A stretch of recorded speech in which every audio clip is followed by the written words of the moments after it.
L'accident est spectaculaire et il aurait pu avoir des conséquences bien plus dramatiques.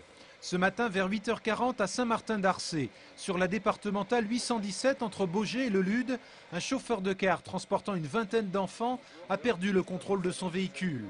Malgré l'absence de ceinture de sécurité, seuls 3 d'entre eux ont été plus sérieusement blessés, même si leur état n'inspire pas d'inquiétude. Les autres, pris en charge par les sapeurs-pompiers, en ont été quittes pour une bonne frayeur. Ces enfants, âgés de 4 à 14 ans, se rendaient dans des écoles et des collèges de Baugé. Selon les premiers éléments de l'enquête, ce serait la vitesse qui serait à l'origine de cet accident. Une vitesse pas forcément excessive, mais en tous les cas inadaptée par rapport au véhicule et à l'état de la route. On a des routes en ce moment qui sont rendues assez glissantes par la boue, par des feuilles.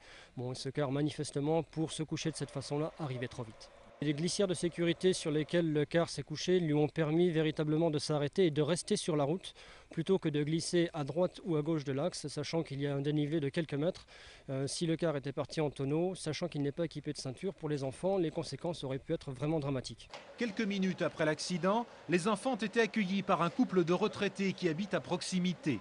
C'est d'ailleurs dans cette maison que les sapeurs-pompiers, qui étaient près d'une soixantaine à s'être mobilisés, ont notamment pu prodiguer les premiers secours.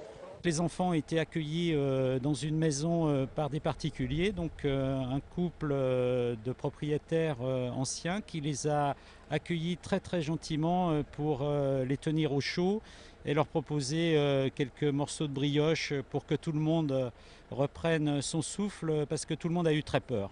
La gendarmerie de Saumur a ouvert une enquête. Le chauffeur de l'autocar, légèrement blessé dans l'accident, a notamment subi des prélèvements permettant de savoir s'il conduisait avec une alcoolémie positive ou sous l'emprise de stupéfiants.